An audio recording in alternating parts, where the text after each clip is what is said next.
For 34 years she was never defeated in battle. She conquered city after city across West Africa.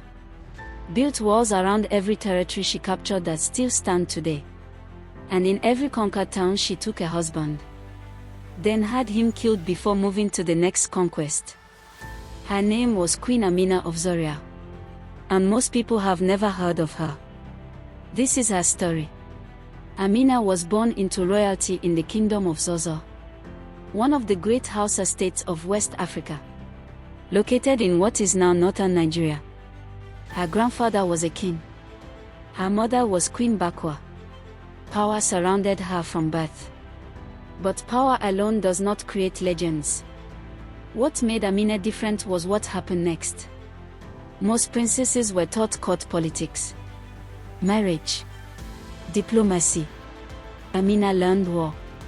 From childhood she trained alongside her brother. She rode horses, handled weapons, studied military tactics, learned how armies moved, how kingdoms rose, how kingdoms fell. Many people thought it was unusual, even dangerous. A princess was not expected to become a warrior. But Amina was not interested in expectations. She wanted strength. She wanted mastery. She wanted greatness. And every year she became more formidable. As she grew older, stories spread throughout the kingdom. Not about her beauty. Not about her royal blood. About her courage. About her fearlessness. About the way she rode into danger without hesitation. Warriors respected her. Soldiers admired her. Commanders noticed her. By the time she reached adulthood, her reputation had already begun to spread far beyond the palace walls. People whispered her name. Amina, the warrior princess. The woman born for battle. And soon the kingdom would need her. After the death of her brother, Amina took the throne. And everything changed immediately. Many expected a peaceful ruler. Many expected caution. Many expected compromise.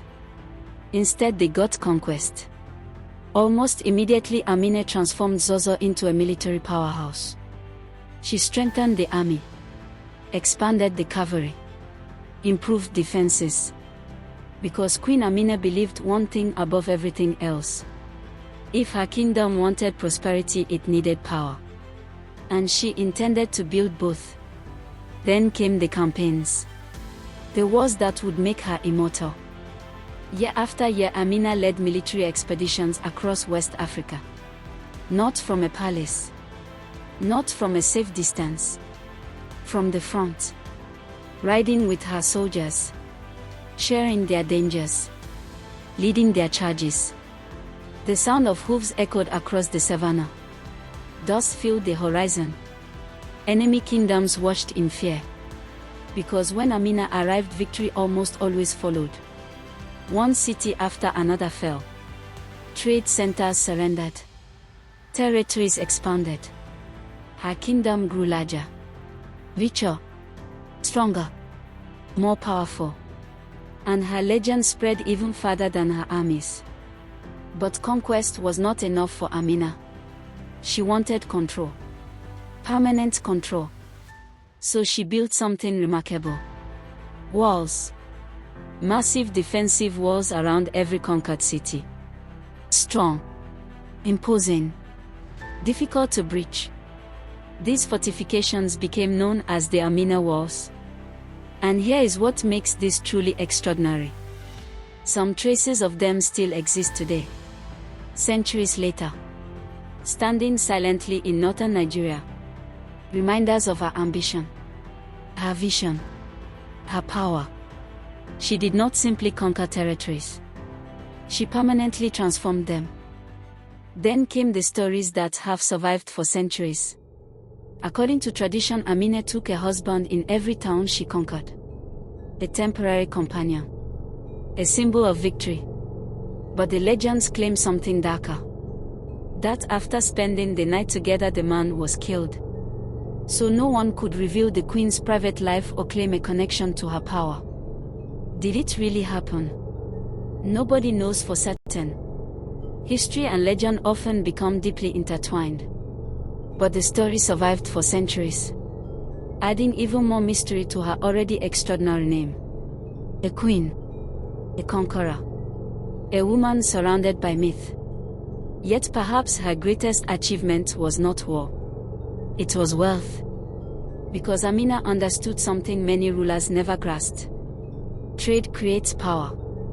Control the roads. Control the markets. Control the wealth. Her military campaigns helped secure major trade routes across the entire region. Merchants traveled more safely. Goods moved more efficiently. Gold, salt, leather, textiles. Commerce flourished under her protection. War brought territory. Trade brought riches. Together they transformed Zaza into one of the most important and powerful states in all of West Africa. Then after more than 3 decades of campaigning, the warrior queen disappeared into history. Accounts of her death vary. Some say she died during a military campaign, still fighting until her very last breath. Others say she passed away after years of conquest, with her kingdom at its greatest extent. The exact details remain uncertain. What is certain is that her era ended. And with it one of the most extraordinary chapters in all of African history. None who came after her inspired the same stories. None captured the imagination quite like Amina. So why do so few people know her name today? Why was her story almost completely forgotten? Partly because much of African history was passed down through oral tradition. Not written books. Not official records. Stories survived through generations. Through memory.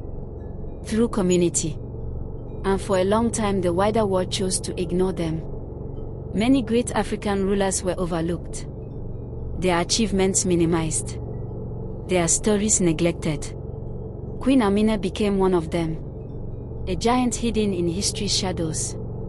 But today her story is finally returning. Statues honor her memory across Nigeria. Schools teach her achievements. Books celebrate her extraordinary courage. And her image has appeared on Nigerian currency and national commemorations. A new generation is discovering her story and realizing something profoundly powerful. One of Africa's greatest military leaders was a woman. A queen. A warrior. A legend. Because Queen Amina's story is about more than battles. More than conquest. More than wars. It is about refusing limits. Refusing expectations. Refusing to be told what you cannot become. A princess trained for war. A warrior who became queen. A queen who built an empire. And a legend who refused to be forgotten. Do you think Queen Amina deserves to be remembered alongside the greatest military commanders in history? Drop your answer in the comments below. And subscribe to Unveiled History, because the truth is always more powerful than the myth.